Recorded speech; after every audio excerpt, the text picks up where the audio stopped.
Aujourd'hui, nous sommes dans une situation extrêmement compliquée et notamment depuis la chute du régime syrien et depuis les événements accélérés, les changements et les événements accélérés qui ont eu lieu en Syrie, tous les regards sont braqués sur l'Algérie à juste titre. Surtout depuis, à partir du 20 janvier où l'administration Trump va prendre le pouvoir aux États-Unis d'Amérique à la Maison Blanche, qui vont renforcer les pays adversaires de l'Algérie. La Russie qui se désengage de la Syrie, qui s'engage beaucoup plus dans des pays avec des pays qui sont adversaires aussi de l'Algérie. Aujourd'hui, il y a un duo qui dirige l'Algérie. C'est Abdelmadjid Tebboune et Saïd Chengerha, le chef de l'État et le chef d'état-major. Si ces deux personnes ne sont pas encadrées ou accompagnées, aujourd'hui l'Algérie est dans une très mauvaise posture et elle pourrait être la Syrie de demain. Nous risquons le scénario syrien. Les familles de militaires algériens commencent à veulent saisir les instances de l'ONU parce qu'ils considèrent que leurs proches sont des prisonniers politiques. C'est très dangereux. On dit que l'Algérie n'a pas de problème d'unité nationale. Vous vous trompez. Allez voir que la sympathie pour le MAC, comment elle a augmenté ces 3-4 dernières années. Elle est silencieuse pour le moment. Elle est souterraine, mais elle a beaucoup augmenté. Et ça, c'est une atteinte à la sécurité nationale et à l'unité nationale. Aujourd'hui, nous sommes dans une situation extrêmement compliquée et notamment depuis la chute du régime syrien et depuis les événements accélérés, les changements et les événements accélérés qui ont eu lieu en Syrie, tous les regards sont braqués sur l'Algérie à juste titre. On a expliqué dans la première émission pourquoi la menace elle est sérieuse, pourquoi l'Algérie risque une crise syrienne. Parce que notamment surtout à partir du 20 janvier, où l'administration Trump va prendre le pouvoir aux États-Unis d'Amérique à la Maison Blanche, avec des choix de Donald Trump qui vont renforcer les pays adversaires de l'Algérie, les pays qui ont eu des problèmes avec l'Algérie de 2020-2024, les pays qui ont des divergences et des différends assez majeurs avec l'Algérie seront renforcés par la nouvelle administration américaine. La Russie qui se désengage de la Syrie, qui s'engage beaucoup plus dans des pays avec des pays qui sont adversaires aussi de l'Algérie. On a suffisamment expliqué pourquoi la menace elle est sérieuse et périlleuse lors de la première émission. Maintenant, passons aux solutions. La solution passera. On en a déjà parlé le 8 décembre dernier, la réconciliation nationale, tout ça. Mais si les principaux dirigeants du pays, qui sont deux, aujourd'hui, il y a un duo qui dirige l'Algérie. C'est Abdelmadjid Tebboune et Saïd Chengerha, le chef de l'État et le chef d'état-major. Si ces deux personnes ne sont pas sensibilisées, ne sont pas interpellées, si ces deux personnes ne sont pas alertées, si ces deux personnes ne sont pas encadrées ou accompagnées dans cet effort nécessaire pour comprendre la dangerosité ou les dangers qui guettent l'Algérie, on ne pourra pas sortir de cette impasse dans laquelle nous nous retrouvons et on risque de subir des conséquences directes du conflit ou de la situation en Syrie. La Russie a complètement raison lorsqu'elle a dit que les rebondissements ou les conséquences pour la région entière n'ont pas été encore mesurées. On ne mesure pas encore pour le moment l'ensemble des conséquences que ce changement brutal va produire dans toute la région. Maintenant, qu'est-ce que moi j'appelle un comité de sages? Pourquoi je vais parler aujourd'hui d'un comité de sages? Je pense que Abdelmadjid Tebboune et Saïd Chengerha seront sensibles, ne seront pas sensibles aux messages ou aux paroles des opposants ou des journalistes indépendants comme Abdou Sammar. De toute façon, ils ne nous aiment pas. Peut-être qu'ils ne vont jamais nous aimer. Et vous savez, en Algérie, nous sommes très épidermiques. On est dans un pays où l'émotion prime toujours sur la raison. Quand on n'aime pas quelqu'un, on va jamais l'entendre. Même s'il dit la vérité absolue, même s'il ramène la science infuse, on va pas l'écouter juste parce qu'on ne l'aime pas. Donc, pour composer avec les réalités psychologiques. Parce que le pouvoir, le pouvoir politique, ce n'est pas uniquement une réalité politique, économique et diplomatique. C'est aussi des réalités psychologiques, des réalités émotionnelles et des réalités affectives.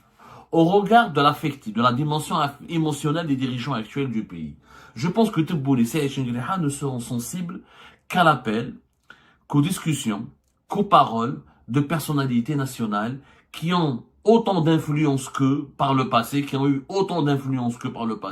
sur les centres de décision de l'État. Je m'explique. On a un certain nombre de personnalités qui sont des anciens présidents, des anciens généraux, des anciens premiers ministres, des anciens ministres, des gens qui ont de l'expérience, qui ont servi l'État, qui ont servi le pays, qui ont occupé des fonctions suprêmes au plus haut sommet de l'État, ces gens-là doivent absolument se fédérer aujourd'hui et créer un comité de sages. Je vais un comité de sages, c'est une instance consultative qui interpelle les dirigeants de l'État, les dirigeants officiels de l'État, qui les invite à réfléchir sur tel ou tel problème et qui leur propose éventuellement des solutions à tel et tel problème. Pour moi, ce comité de sages, c'est qui? C'est l'ancien président de la République, Lamine Zerouel, l'ancien premier ministre, Ali Benflis, l'ancien chef du gouvernement, Ahmed Ben Beitour, l'ancien patron de DRS, général Toufir, d'anciens militaires, comme le général Toueti, général-major Toueti. La liste peut être longue, et je peux vous donner une liste qui est longue, mais c'est des généraux, c'est des officiers, c'est à la fois des militaires et des civils qui, ont occupé pendant des périodes sensibles de l'histoire de l'Algérie des fonctions assez importantes. Des fonctions assez importantes, ou là, au niveau de certains corps sécuritaires, ou là, de certains corps militaires, ou là, au niveau, ou à la tête de certaines institutions civiles de l'État. Il est important pour moi que ces gens-là se manifestent. Ils sont âgés, pour certains, ils sont 85 ans, 83 ans, mais qui m'a Mouloud Hamrouch, ancien chef du gouvernement, qui m'a un certain nombre de Louisa Hannoun, qui a beaucoup pesé, qui a joué un rôle important durant les 30 dernières années, des personnalités qui vivent en Algérie, qui ne sont pas exilées, qui n'ont pas des positions forcément hostiles à Tebboune et à Chengueleha, qui ne sont pas déclarés comme étant des opposants, et qui, pour la majorité de ces personnalités, d'ailleurs, ont observé le silence, ou là, observent le silence. Quelqu'un qui m'a Mouloud Hamrouch, par exemple, ne parle plus. Par exemple, quelqu'un comme Lamine Zerouel ne parle pas qu'à quelques rares occasions. Ces gens-là, je peux les qualifier de sages. Pourquoi ils sont sages? Parce que d'abord, ils ont l'expérience, la maturité, c'est des patriotes. On peut ne pas être d'accord avec leurs choix politiques, on peut ne pas les aimer, on peut ne pas les apprécier, on peut ne pas être, on peut les critiquer. Ils ont commis quelques bêtises à un moment donné, mais durant leur carrière, c'est Ahmed Ghazali aussi, je l'inclus dans cette liste. Durant toute leur carrière, aujourd'hui la majorité de ces sages sont âgés entre 75 ans et 85 ans. Durant toute leur vie, ils ont servi le pays. Ils étaient là pour l'Algérie. Les années 90, avant les années 90, après les années 90, les années Bouteflika, ils étaient là. Ils connaissent ce que c'est que l'État, ils connaissent ce que c'est que les intérêts sensibles du pays, ils connaissent ce que c'est que les intérêts suprêmes du pays, ils savent aussi, ils connaissent les réalités internationales parce que ils ont fréquenté, ou là ils ont occupé, ou là ils ont été dans des positions qui leur ont permis plutôt de se frotter aux grandes puissances de ce monde.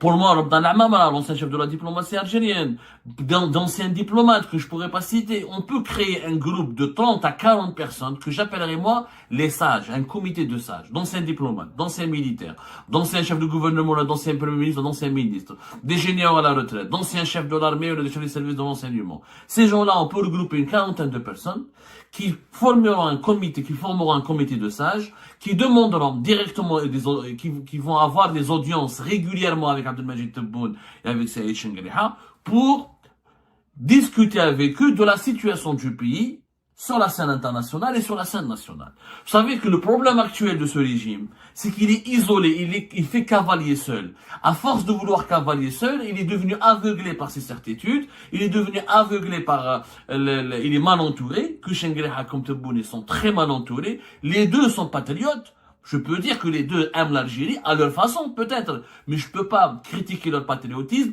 mais je critiquerai leur choix politique. Mais les deux ont, je pense, une certaine volonté pour préserver l'Algérie, pour la développer, pour la sécuriser, etc. Mais comme ils sont mal entourés, comme ils ont pris le pouvoir dans un contexte de crise politique en 2019, dans un contexte géopolitique compliqué, la crise du Covid, la guerre en Ukraine, le conflit israélo-palestinien, la chute du régime, ils sont clairement dépassés. Les dirigeants actuels ne peuvent pas tout comprendre à eux seuls, ne peuvent pas tout savoir à eux seuls. Et je pense que même s'ils ont Même à la belle et belle, comme Shangri-La, comme Tebboune, souvent ils consultent des personnalités nationales, souvent ils envoient leurs conseillers, les membres de leur cabinet, ou là quand eux-mêmes ne rencontrent pas ces personnalités nationales, mais il faut formaliser un cadre de dialogue qu'on appellerait le comité des sages. Ces sages-là doivent aujourd'hui s'exprimer. Le général Toufer ne peut pas rester silencieux. Ben Flis ne peut pas rester silencieux. Louis Hanou ne peut pas rester silencieux. Mouloud Hamrouj n'a pas le droit de rester silencieux. Mohamed Touati ne peut pas rester silencieux. Des anciens de l'opposition comme du pouvoir ne peuvent plus rester silencieux. Il faut un moment maintenant que tout le monde s'exprime et que tout le monde aille voir Tebboune et Shangri-La pour leur dire, écoutez, votre politique, les intentions sont peut-être bonnes, sont certainement bonnes, mais le mode d'emploi est très mauvais. Aujourd'hui, l'Algérie est dans une très mauvaise posture et elle pourrait être la Syrie de demain. Nous risquons le scénario syrien, c'est-à-dire un scénario de changement brutal, violent, une accumulation de frustration collective qui pourrait mettre à mal l'unité nationale, la constitution d'une alliance de puissances régionales et mondiales contre l'Algérie, et que l'Algérie pourrait être instrumentalisée comme étant un échiquier géopolitique pour que les grandes puissances règlent leur compte à travers des pions. Le risque, il est là. Sur le plan économique, sur le plan diplomatique, sur le plan géopolitique, sur le plan du voisinage, il y a un risque extrêmement fort. On l'a expliqué, je l'ai dit, revoyez les 3 émissions précédentes. Il y a, à cause du fonctionnement profondément succrétocrate et dictatorial, il y a à cause des choix géopolitiques antisionistes et très anti-occidentales et très belliqueuses, les positions très belliqueuses du régime algérien et ses problèmes avec ses voisins qui sont soutenus par des puissances beaucoup plus importantes et des puissances beaucoup plus fortes que les pays qui essaient de nous soutenir, nous, dans nos querelles géopolitiques. Aujourd'hui, l'Algérie est exposée. Pour éviter la crise syrienne, il faut absolument que le régime actuel arrête d'être totalitaire, arrête d'être dictatorial, arrête d'opprimer ses opposants, arrête de faire cavalier seul. Il doit absolument revoir sa doctrine diplomatique et économique. اليوم يا جماعة en Algérie, نقولها لكم, il y a un réservoir de frustration, un réservoir de sentiments d'injustice, un réservoir de sentiments de persécution, un réservoir de vengeance. Quand on a 155 militaires emprisonnés, chef dans l'information qui vient de sortir, que des familles de militaires algériens veulent saisir les instances de l'ONU parce qu'ils considèrent comme leurs proches sont des prisonniers politiques, c'est très dangereux. Quand nous avons des dizaines, tout un gouvernement, presque 20 ministres et anciens premiers ministres en prison, c'est dangereux. Il y a des dérives très dangereuses, l'unité nationale. Il y a des opposants en Algérie, on leur a enlevé leurs enfants. Il y a des opposants, on les a mis en prison, on les a persécutés, on a brisé leur famille, on a interdit leurs médias, on a interdit leurs activités économiques. Il y a des prisonniers, mais par exemple les généraux, les colonels et les généraux qui sont en prison, leurs femmes, leurs enfants ne peuvent même pas se soigner à l'hôpital militaire de Ain Nadja, ne peuvent même pas aller à l'étranger travailler, ne peuvent même pas aller à l'étranger étudier, ne peuvent même pas créer une entreprise. Il y a eu une persécution terrible qui a été menée et cette persécution a affaibli l'unité nationale. Pourquoi? Parce qu'elle crée un réservoir de frustration. On est en train de fabriquer les subversifs. Le régime algérien actuel parle d'éléments subversifs, de mouvements subversifs. Les mouvements subversifs sont alimentés par la politique interne, par sa dictature, par ce trop plein de dictature. On dit que l'Algérie n'a pas de problème d'unité nationale. Vous vous trompez. Allez voir que la sympathie pour le MAC, comment elle a augmenté ces 3-4 dernières années. C'est un sujet tabou, mais moi, je suis réputé pour briser les tabous.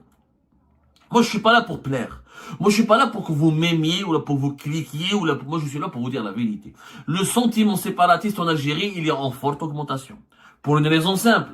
On a absolument créé un amalgame dangereux entre tout ce qui est Kabyle et tout ce qui est MAC. Combien de Kabyles ont été interpellés dans les aéroports algériens juste parce qu'ils sont Kabyles, parce qu'ils sont suspectés d'avoir des liens avec le MAC, parce qu'ils ont un voisin ou un parent ou un cousin qui fait partie du MAC ou qui a des opinions pour le MAC. Combien de Kabyles a été emmerdé, placé sous ISTN, sous interdiction de sortie du territoire national, harcelé, questionné, jugé juste pour des liens supposés et qui sont peut-être même virtuels. Il y a des Kabyles juste parce qu'ils sont amis ou ils sont abonnés à la page de Farhat Mhenni ou là un compte ou là des personnalités du MAC, on les a considérés comme étant du MAC. Donc quelqu'un qui est abonné par exemple à une chaîne YouTube, t'as Zetot parce qu'il fait partie de la chaîne. C'est pas normal. la sympathie pour le MAC en Kabylie, elle a beaucoup augmenté. Elle est silencieuse pour le moment. Elle est souterraine, mais elle a beaucoup augmenté. Et ça, c'est une atteinte à la sécurité nationale et à l'unité nationale. Mais les populations du Sud, allez voir les frustrations. في تيمياوين, في تيغنتورين, في Adrar, في Bourj Belgi Mokhtar, par rapport à ce qui leur est arrivé lors de l'épidémie de la malaria, où les aides médicales ont été acheminées en retard, où les infrastructures locales sont encore sous-développées. Allez voir la frustration des Touaregs algériens, qui subissent directement les conséquences du conflit au Sahel, et qui ne se sentent pas bien défendus par l'Algérie, ni correctement ni les régions locales ne se développent comme il se doit, ni des projets importants, etc. Allez voir la frustration des jeunes de Ouargla. Attention, oui, nous on aime tous l'Algérie, mais la menace elle est sérieuse. Quand on crée trop de frustration, à force de persécuter, à force de mettre les gens en prison, à force d'imposer la dictature, d'imposer l'État policier, à force de menacer, d'intimider, eh ben le tissu national il est menacé.